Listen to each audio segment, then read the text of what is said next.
Si vous faites du TDD, mais que malheureusement votre base de code n'a plus rien à voir avec les bonnes pratiques définies au départ, eh ben, pas de panique. Il existe une solution innovante pour éviter d'en arriver là. Loïc est Craftman chez Théodo et il va nous partager un retour d'expérience sur ce qu'il a pu mettre en place à la BPI. Donc je vous prie d'accueillir Loïc.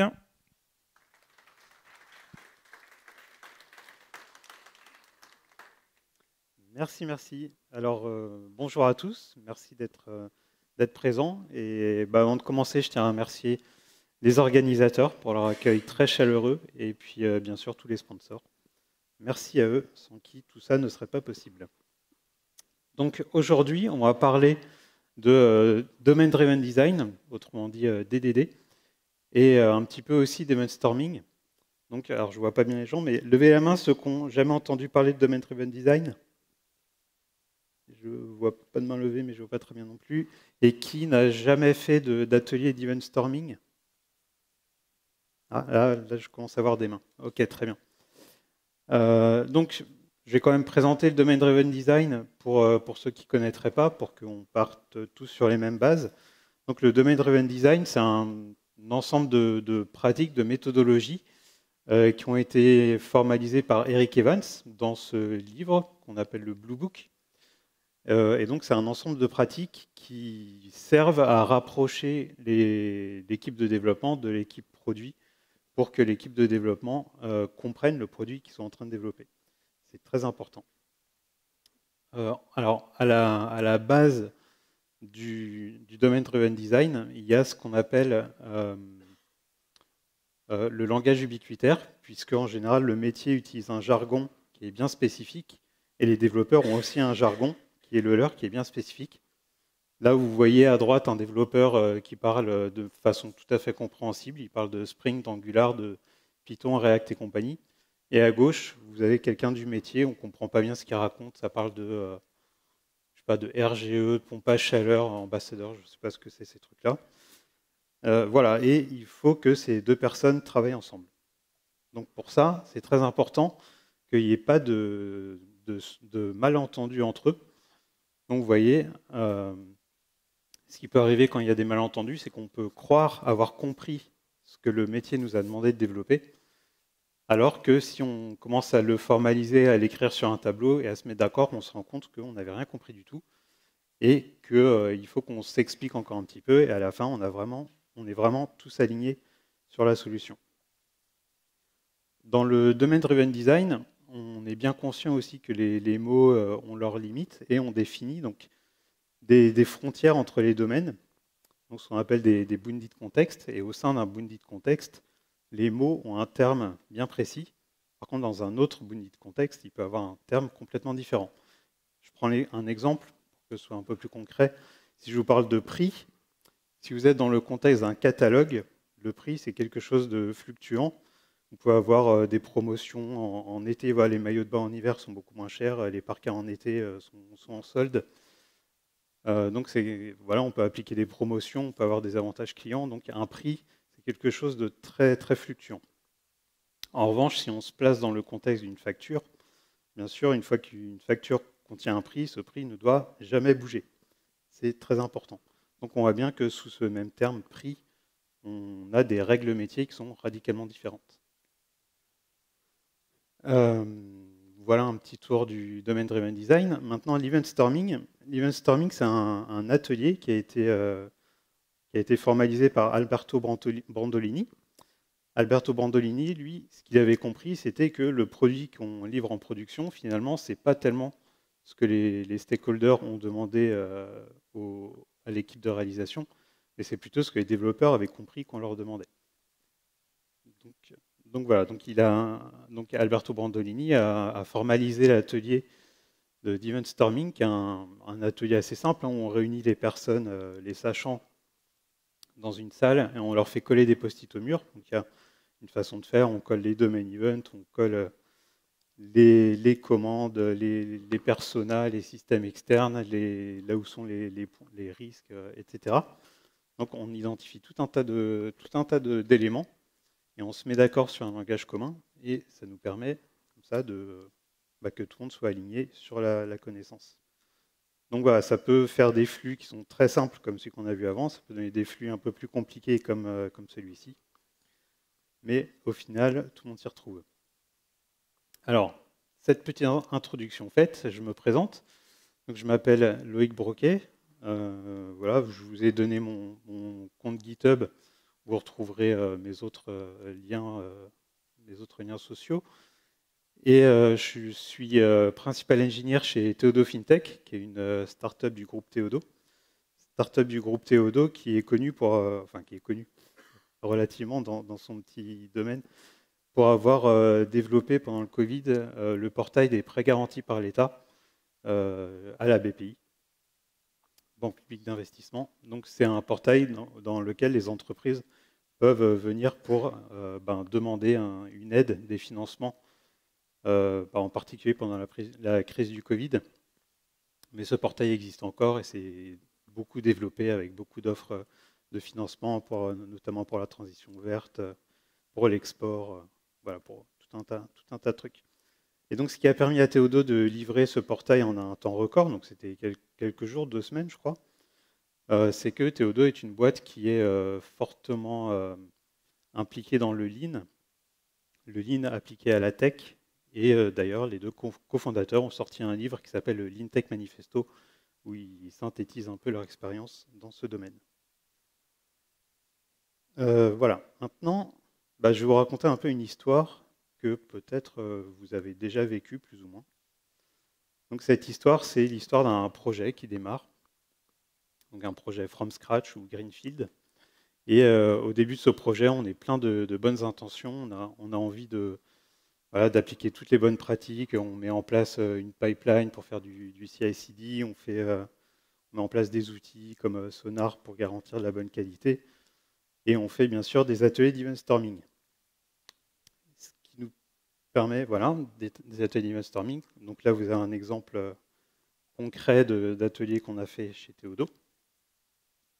Et ce qui permet que là, vous avez donc l'équipe de réalisation qui ont toute la connaissance métier dans leur tête, qui ont toute la connaissance métier écrite dans la documentation, où on a reproduit l'event storming, on a défini le langage ubiquitaire, et toute la connaissance métier est implémentée dans le code de façon fidèle, ce qui fait que même quelqu'un qui ne sait pas coder, un stakeholder qui lit le code, il retrouve ses petits.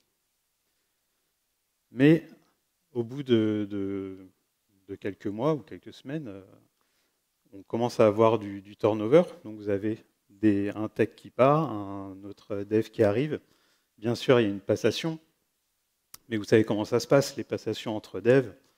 Ouais, on a mis du cache, on utilise le hashcache, ouais, la base Postgre, machin. Enfin bref, on parle beaucoup de technique, mais on parle très peu métier. Il y a juste le PO qui est venu faire une présentation du flux nominal, vite fait entre deux réunions. Et donc le dev qui arrive, sa connaissance métier est beaucoup plus faible que les autres. Et puis aussi, avec le temps qui passe, on fait des découvertes, on apprend des choses, on les documente pour que ça reste. Et donc on commence à avoir une base documentaire qui grossit.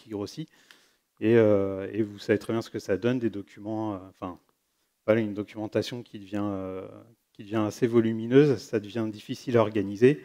Et puis au bout d'un moment, on s'y perd, on n'arrive plus à retrouver de la doc, on ne sait pas chercher dedans, la recherche n'est pas efficace. Bref, l'information, elle est stockée là quelque part, mais elle est inaccessible, donc ça se perd. Et puis aussi, avec le temps qui passe, on développe des nouvelles fonctionnalités, les stakeholders ont de nouvelles idées, l'équipe fait des nouvelles propositions aux stakeholders, il y a des flux qui changent, on met de la signature électronique, il y a met en place des choses qui font que la connaissance qu'on avait fixée au début dans la documentation, dans la tête des développeurs et dans le code, commence à être obsolète, à se transformer. Et vous commencez à avoir les connaissances. Donc vous avez des développeurs qui ont travaillé sur certaines épiques, d'autres sur d'autres. Et la connaissance commence à se fragmenter un peu au sein de l'équipe et au sein du code. Et on a perdu l'expertise métier. Bien sûr, conséquence, on a des bugs. Et donc ce que vous voyez ici, c'est une analyse des causes racines de bugs qu'on a fait il y a un petit moment maintenant, d'avoir 3 ans. Et vous voyez qu'il y a deux causes principales qui se détachent. il y a la programmation non défensive, donc des petits edge cases techniques, des null checks qui n'ont pas été faits, des choses comme ça. Et la deuxième cause, c'est une mauvaise modélisation du domaine métier. Autrement dit, les développeurs n'avaient pas compris certains edge cases métiers ou des cas particuliers ou des métiers très compliqués qui sont difficiles. On croit qu'on a compris, on n'a pas compris. Hein. Par exemple, dans le domaine de l'assurance, je crois qu'on connaît un petit peu l'assurance à Niort. Voilà, on peut avoir des... Ouais, alors l'assuré, on a un contrat d'assurance avec 2 personnes assurées, mais il y en a une, elle a presque 55 ans, et puis elle a pris des garanties ITT, ITD, enfin, des trucs très, très compliqués. Et bref, c'est avec ces deux causes, rien que ces 2 causes-là, on a à peu près les 2 tiers de nos défauts. Donc, ok, on a donc deux problèmes à tacler. Donc, pour attaquer le premier, c'est trop cool parce qu'on a plein d'outils à disposition. Voilà, on peut mettre en place Sonar, donc qui nous apporte des mesures de couverture de code smell. Il cherche là, il nous avertit de constructions qui peuvent être assez bugogènes. Et il nous indique même toutes les vulnérabilités de sécurité, c'est très cool. Vous avez Codana, qui fait à peu près la même chose que Sonar, mais qui en plus est très bien intégré dans la suite JetBrains, et qui est un peu moins mature, ceci dit, que Sonar. Vous avez CodeSyn. CodeSyn, lui, sa particularité, c'est qu'il n'analyse pas seulement le code statique, mais il analyse votre dépôt Git.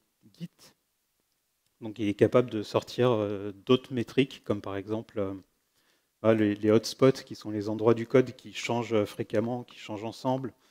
La topologie des équipes, il est capable de vous dire est-ce que vos équipes ont des domaines, des scopes bien séparés ou est-ce qu'elles se marchent sur les pieds. C'est très intéressant. Et puis, pour se donner des outils sur la compréhension du domaine métier, qu'est-ce qu'on a comme outil? On n'a rien. On n'a rien. Et on se retrouve un peu démuni. Et moi, j'aimerais bien avoir un outil qui me dit que ce code, qui a l'air assez simple, assez propre même, enfin, voilà, il se lit bien, et pourtant, il a plein de problèmes. Voilà, on a donc ce code, je vous le décris vite fait. Hein. En gros, il prend les items d'un panier, il va calculer le prix, donc il fait la somme du prix, puis il calcule une remise qu'on lui passe en paramètre en pourcentage, et une TVA qu'on lui passe en pourcentage aussi. Donc voilà, mais qu'est-ce qui se passe s'il y a des prix négatifs? Là, les prix, c'est des doubles. C'est une très mauvaise idée, mais bref, c'est des doubles. Rien ne leur interdit d'être négatif, donc c'est un peu bizarre des prix négatifs. Qu'est-ce qui se passe s'il y a un prix qui est not a number? Parce que vous avez du not a number poisoning. Tout votre calcul sera not a number. Qu'est-ce qui se passe si discount, qui est un int, est compris est plus petit que 0 ou plus grand que 100? Ça va faire des calculs complètement faux. Qu'est-ce qui se passe si l'appelant a inversé discount et la TVA, VAT? Les deux sont des int, donc le compilateur, pour lui, c'est fine, pas de problème.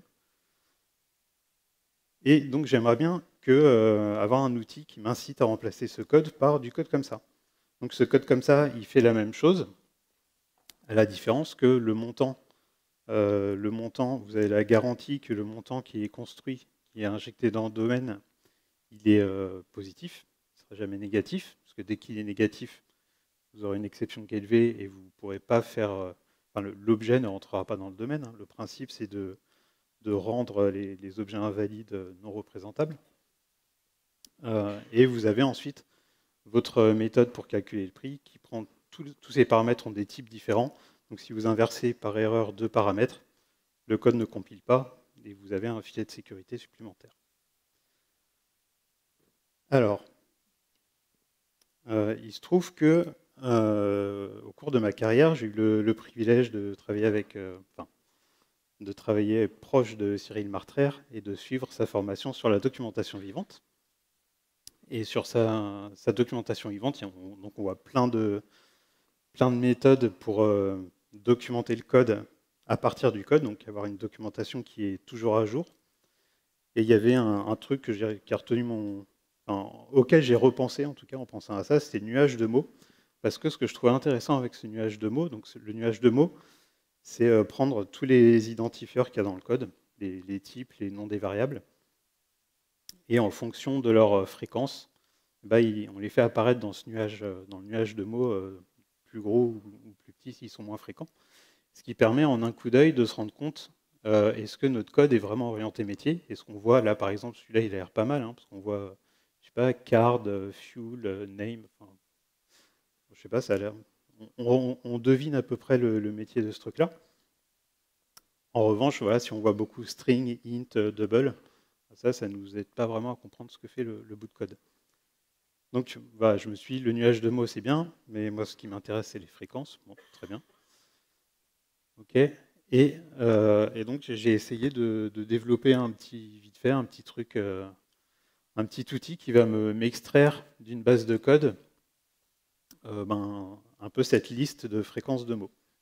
Donc là, c'est une commande, enfin, c'est une grosse commande shell, je ne vais pas vous la détailler, hein, c'est assez moche, mais en gros, voilà, c'est une commande shell qui fait ça, qui prend toute la base de code, qui sépare les tokens et qui les compte et qui trie la liste. Alors l'avantage de cette commande-là, c'est qu'elle est assez rapide, hein, parce qu'elle traite une base de code de 30 000 lignes en à peu près 50 millisecondes. Donc c'est vraiment très cool. Et une fois qu'on a cette liste, eh ben, c'est pas fini, allons un peu plus loin. Donc moi, ce que j'avais demandé aux équipes, à quelques équipes qui m'ont servi un peu de pilote à la BPI, ce que j'aurais demandé de faire, c'est de préparer un lexique ubiquitaire. Donc voilà, une feuille, une Google Sheet comme ça, on met tous les mots métiers à gauche, petite définition, et à droite, la forme que ça prend dans le code. Donc dans le code, voilà, on a des termes qui reprennent les termes métiers, mais parfois c'est au singulier, parfois au pluriel, il y a des petites variations. Donc voilà, j'aurais demandé de faire ça. Et une fois que j'ai ces deux choses-là, eh ben, c'est assez facile de faire une page comme ça, encore une fois un tableur, qui va nous calculer pour tous les mots. On a leur fréquence et on a notre lexique qui nous dit si oui ou non le mot fait partie du langage ubiquitaire. Et ça, c'est plutôt cool parce qu'une fois qu'on a ça, c'est assez facile d'en calculer un score, certains scores, qui est en pourcentage. Donc c'est le pourcentage dans votre code, le pourcentage de mots qui viennent directement du lexique ubiquitaire sur le nombre de mots total. Et voilà. Et donc, bien sûr, si ce score, plus il est élevé, plus votre code est proche du métier, plus il est bas, plus votre code est proche de la tech. Voilà. Et donc, on a pris ça, on a fait tourner ça sur le code. Voilà, alors avec des petits caveats, des petites choses sur lesquelles il faut faire attention, puisque le langage nous impose certains mots, donc on peut choisir de les ignorer du calcul ou pas. Par exemple, voilà, là on voit les mots class, public, return pour du code Java. On peut les ignorer de façon assez safe, mais les mots comme if, for, tout ça, while, switch, est-ce qu'on a vraiment envie de les ignorer? Moi j'ai fait le choix de ne pas les ignorer, puisque je pense que le nombre de structures de contrôle dans le code, moins il y en a, mieux on se porte. Donc voilà. Et donc, de façon assez empirique, on a déterminé qu'un bon score, entre guillemets, c'est 50% ou plus. Donc si vous avez 50% ou plus de votre base de code qui reflète le lexique ubiquitaire, on estime que c'est un bon code. Donc ça, c'est voilà où j'en étais. Et donc j'ai demandé à mes équipes pilotes de tester ça. Et au bout d'un certain temps, quelques semaines, 2-3 semaines, j'aurais demandé leur feedback.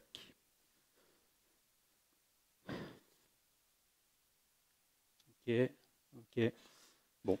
Ok, le feedback était moins intéressant que ce que j'aurais voulu. Enfin, non, c'est pas vrai. Il était très intéressant, mais j'étais un peu trop optimiste, puisque donc les équipes me disaient voilà, on a un score de 30%, mais on ne sait pas comment l'améliorer. Ou voilà, on a un indicateur, bon, on a arrêté de le suivre parce que de toute façon, ça tirait aucune action, on n'avait rien à en faire. Et d'autres qui avaient perdu de vue un peu c'était quoi l'objectif. Et donc je me suis dit, ok, j'ai du mal à emporter l'adhésion des équipes. Pourquoi j'ai du mal à emporter l'adhésion des équipes? Généralement, on peut résumer à deux raisons pour lesquelles les gens ne font pas quelque chose. C'est soit parce qu'ils trouvent que c'est trop difficile, soit parce qu'ils trouvent que ça ne vaut pas le coup. Là, mon outil, il leur demandait clairement pas mal d'efforts puisqu'il fallait maintenir le lexique ubiquitaire et la valeur était pas évidente pour tout le monde. Donc, j'ai situé grosso modo, encore j'étais gentil avec moi-même, et je me suis mis ici dans ce tableau effort et valeur. Et le but, c'était de se déplacer ici. Donc réduire beaucoup l'effort demandé à l'équipe pour apporter plus de valeur. Et je me demandais comment faire ça, et en me demandant comment réussir à faire ça, il se trouve que je suis tombé sur ce bouquin de Adam Thornhill, donc Your Code as a Crime Scene, qui est le bouquin qui lui a servi à produire l'outil CodeScene, dont je vous ai brièvement parlé avant. Et Adam Thornhill, dans ce livre, il expose une théorie très intéressante qui dit que les indicateurs n'ont pas besoin d'être compliqués pour être prédictifs, pour prédire des choses. Il prend l'exemple de la complexité cyclomatique. Vous connaissez peut-être la complexité cyclomatique. En fait, c'est un calcul qui est un petit peu savant pour mesurer grosso modo la charge mentale d'une fonction et qui se base sur le nombre de branches différentes d'exécution que le code peut suivre dans cette fonction. Et il dit, ça c'est bien, ça prédit bien la bonne qualité du code, combien de bugs on va retrouver là-dedans. Par contre, il est un peu compliqué à calculer.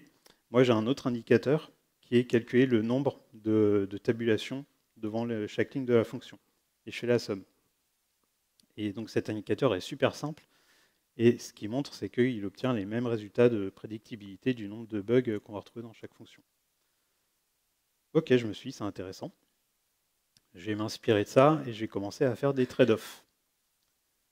Donc, ce qui est difficile à faire dans la solution que j'avais présentée à mes tech leads, c'était maintenir le langage ubiquitaire. Ça, c'est coûteux. Donc, je vais arrêter ça. Et à la place, je vais essayer de mesurer autre chose qui sera moins orienté métier, un peu plus orienté technique, mais j'espère qu'on va s'y retrouver. Donc, je vais juste mesurer la primitive obsession. Donc, en gros, combien vous avez de termes dans votre code base qui ne sont pas des termes techniques, mais qui sont des termes qui ne sont pas des termes métiers, mais plutôt des termes techniques. Et l'avantage de ça, c'est que si j'ai plus besoin de demander à mes développeurs, à mes tech leads, de maintenir un lexique ubiquitaire, eh ben, l'indicateur devient complètement automatisable. En revanche, autre trade-off, c'est que je vais devoir coder quelque chose qui sera un peu plus compliqué qu'une grosse ligne de commande. Et je vais devoir me baser sur un analyseur d'arbres syntaxiques. Donc, ce qui va permettre, le bon côté, c'est que ça va me permettre de supporter d'autres langages, puisqu'un arbre syntaxique, voilà, il y en a pour tout un tas de langages, hein, Java, Kotlin, TypeScript, enfin, tout ce que vous voulez. Et il y a moyen aussi que cet indicateur soit plus facile à maintenir, puisque la ligne de commande est quand même compliquée à faire évoluer. Voilà, on a réussi à l'adapter pour du Java et pour du Kotlin, mais au-delà de ça, bon, c'est un peu compliqué. Donc, ça m'a permis de développer l'indicateur, la version 2 de mon indicateur, donc, qui est basé sur un analyseur d'arbres syntaxiques. Donc là, cette capture d'écran, ce n'est pas mon outil, hein, ça c'est un autre outil que vous pouvez trouver en ligne, où vous avez tout un tas d'arbres syntaxiques disponibles qui vous permettent d'analyser un bout de code que vous mettez à gauche là. Et vous avez tout un tas de langages différents. Donc, quand je me base sur ça pour faire tourner mon outil, l'exécution est un peu plus lente, mais ça reste quand même très supportable, puisqu'en 600 millisecondes, pour la même base de code, l'outil arrive à me sortir tous les chiffres que je veux, donc analyser la totalité du langage. Donc ça devient perceptible humainement, mais c'est très très supportable comme durée d'exécution. Et à partir de cet outil, je définis un autre score. Donc c'est le nombre de types primitifs dans le code divisé par le nombre total de types dans le code. Donc cet indicateur, il est moins bruité que celui d'avant puisqu'on prend en compte uniquement les types. On ne prend plus en compte tous les mots qu'on trouve dans le code. Donc notamment, je suis plus pollué, plus parasité par les termes imposés par le langage ou par les structures de contrôle. Et voilà. Et encore une fois, de façon empirique, on a déterminé qu'un bon score, c'est 20% ou moins. Donc là, attention, le score, il va dans l'autre sens que tout à l'heure. Plus c'est bas, plus c'est mieux. Et à partir de cet outil, j'ai pu l'exécuter de façon automatique, sans rien demander à personne, sans embêter personne. sur plusieurs projets. Donc là, vous avez je sais pas, une quinzaine de projets différents. Voilà, récupérer tous ces scores de façon complètement automatique. Puis je les ai ordonnés de façon jolie, avoir un joli dégradé. Donc les scores les plus mauvais en haut et les meilleurs scores en bas. Donc vous voyez que la répartition est plutôt pas mal.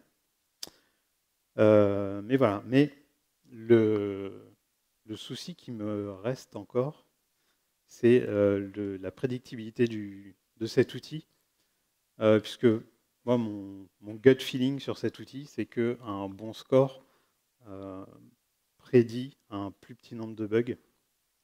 Et là, bon, j'ai essayé, là je vous montre un graphique que j'ai fait où je trie le score en hauteur, et en largeur, c'est le nombre de bugs, et vous voyez que...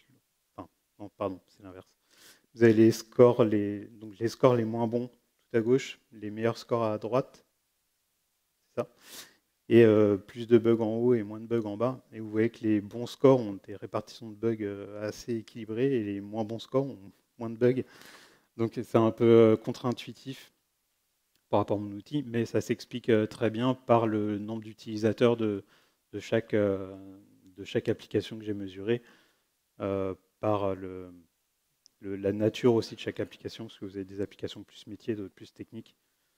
Donc c'est tout à fait naturel. En fait, je manque de données pour le moment.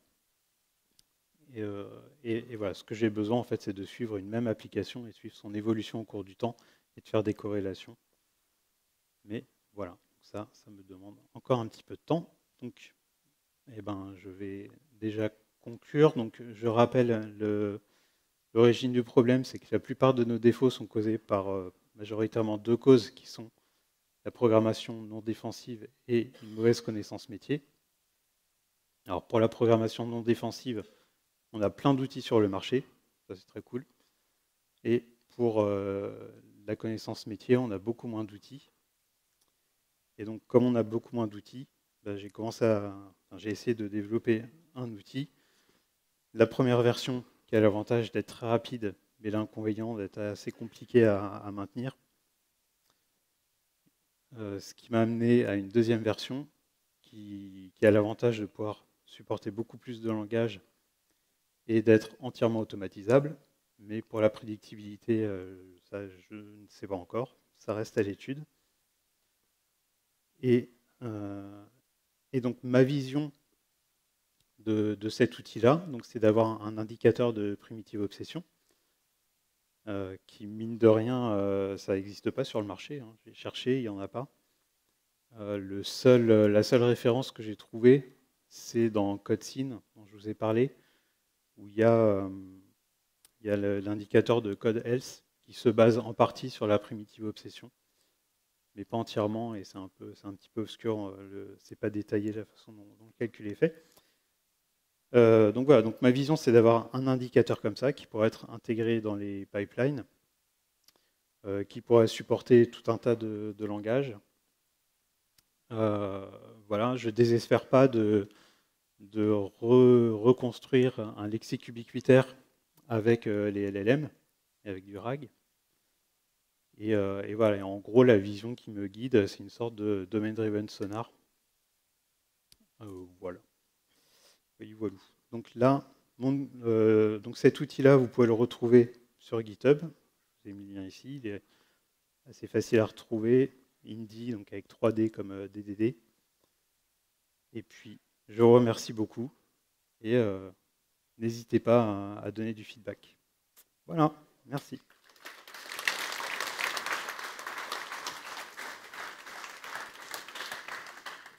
Merci beaucoup Loïc pour cette conférence. Du coup, on a du temps pour prendre des questions, donc profitez-en. Alors, je ne vous vois pas. On a les micros. Ouais, ok, j'arrive.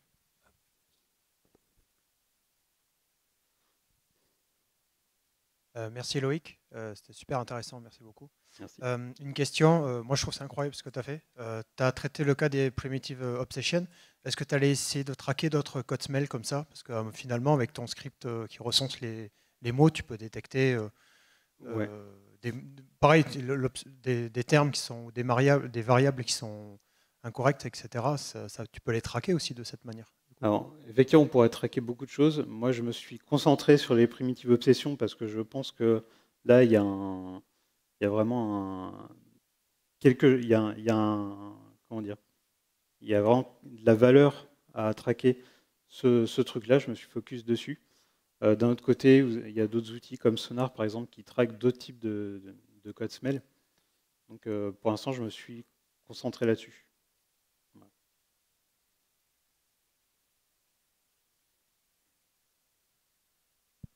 Est-ce qu'il y a d'autres questions? Ouais.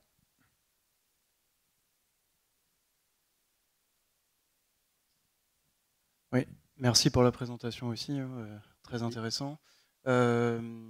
Cette histoire de Primitive Obsession, je me pose quand même une question, c'est que ça permet effectivement dans le mouvement du DDD de voir que le code se rapproche un peu plus du métier, mais il y a quand même le risque où on peut le contourner, entre guillemets, en se disant, c'est souvent ce qui arrive en fait sur ce genre de métrique, c'est que pour avoir un meilleur score, on va se forcer en fait à contourner le problème en créant plus d'objets custom, entre guillemets, Ouais. et utiliser moins de types primitifs du coup. Ouais. Est-ce que tu as pensé éventuellement à cette possibilité-là et un moyen de contournement? Ouais, tout à fait. En fait, une des premières questions que je me suis posée, c'est comment les développeurs pouvaient essayer de contourner l'indicateur, comment essayer de tricher.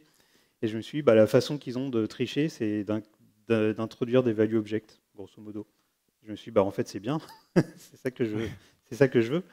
Donc, ouais, j'y ai pensé et je me suis dit que de toute façon, il y a peut-être des façons plus malveillantes de gamer le truc, mais j'ai pas trouvé. Donc, je me suis pas tellement inquiété de ce truc-là.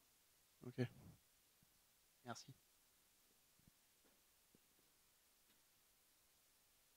Encore une question ou deux?